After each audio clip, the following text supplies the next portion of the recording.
So there's the passage that we've already referred to a couple of times from Genesis 1. God said, "See, I've given you every green herb that yields seed." This is from the New King James Version. "Which is on the face of all the earth, and every tree whose fruit yields seed. To you it shall be for food." So that's to people. And then the next verse is about the animals. "Also to every beast of the earth, to every bird of the air, and to everything that creeps on the earth, in which there is life, I have given every green herb for food." And it was so.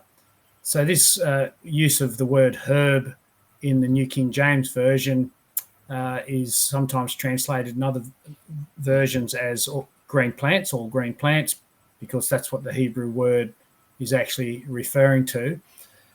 Now, slight variation to what Diane said earlier, and you can correct me, Diane, if you like, but pines are not flowering plants per se, but they actually have seeds as well. They're just a different type of seeds. The gymnosperms, for example, just simply means naked seed, so they're fertilized directly. We do eat pine nuts and things like that as well. So I guess you could say that is incorporated within that system as well as outlined there. But the question I've got is, well, if God said that, well, how come there's so many poisonous plants out there that we can't eat? And there's a picture of an oleander, and every part of that plant is highly toxic and can kill you. It's been mentioned to me that even if you broke a stick off it and poked your sausage on the barbecue with it, that could kill you. The sap out of the stick could get into your sausage and kill you. Even burning these and getting a smell of the smoke can be very bad for you as well, I believe. The flowers are poisonous, and in quite a range of plants. I've got some weeds that grow on a little property that I've got out of town here called foxglove, and you shouldn't even touch that plant with your hands because it can be toxic to you. You certainly shouldn't eat it, and it's not good for animals to eat either. So they're definitely green plants. They're definitely flowering plants. They've got seeds and the like, but they are highly poisonous, and most parts of the plant are. This is one that's specifically Australian. This is, cycads are found around the world, but macrozamias are a genus of cycads that are only found in Australia. There's about 40 different species. This one was taken up in the Darwin region in Northern Territory. And cycads superficially look like palms. They're not actually palms. They can be called palm trees, but they're not palms. Palms are actually flowering plants. Cycads are in the gymnosperm group, in other words, closer to the pine trees and the conifers. But they do have a fleshy fruit, and that can be highly toxic as well. They produce a toxin called psychocin, and that can be highly poisonous. People have been known to die from eating it. The fruits, the leaves are poisonous as well.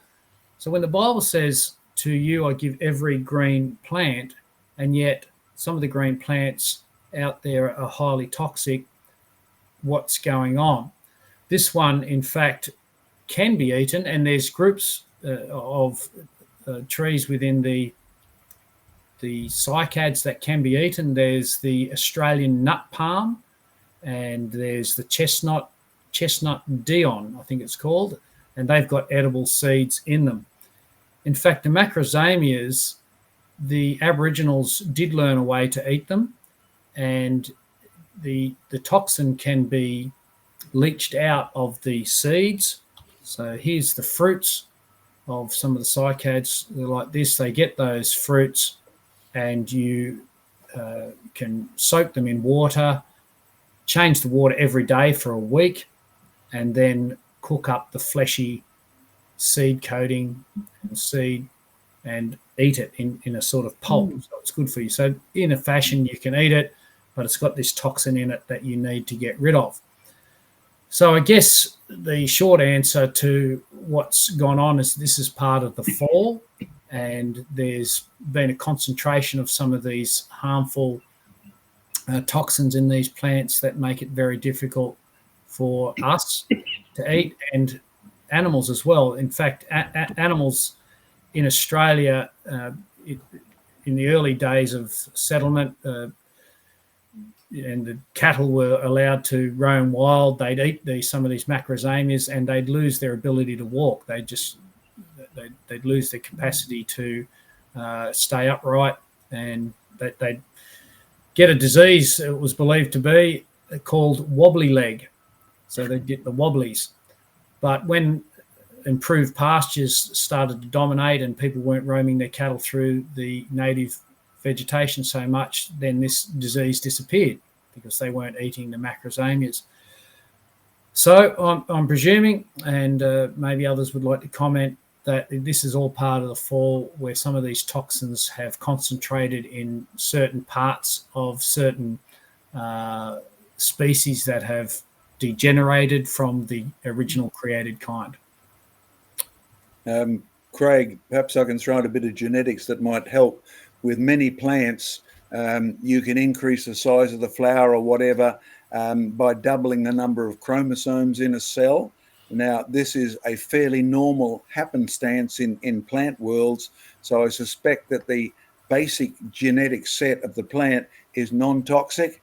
The more you double the number of chromosomes, the more toxic it gets, because each the genetic components don't seem to multiply proportionate to the exact number of chromosomes they have. Some become more dominant, and in fact you see this in some of the vegetables we eat that are bordering on the edge of toxicity. Those of you who like rosemary as a flavoring, I warn you, don't eat it every day, don't eat it twice a day, because it's a cumulative toxin. The actual fragrance that you like is toxic to you, but below a certain amount your body will cope with it. Above a certain amount your body won't cope with it. In fact, having run food survival clubs, the one thing I will warn you if you come to Australia, don't follow the eating habits of parakeets or parrots. They can take 20 or 30 times the arsenic than the human being can do. So many of these plants they can get away with, but they will prefer to eat plants that are not toxic, just like you will.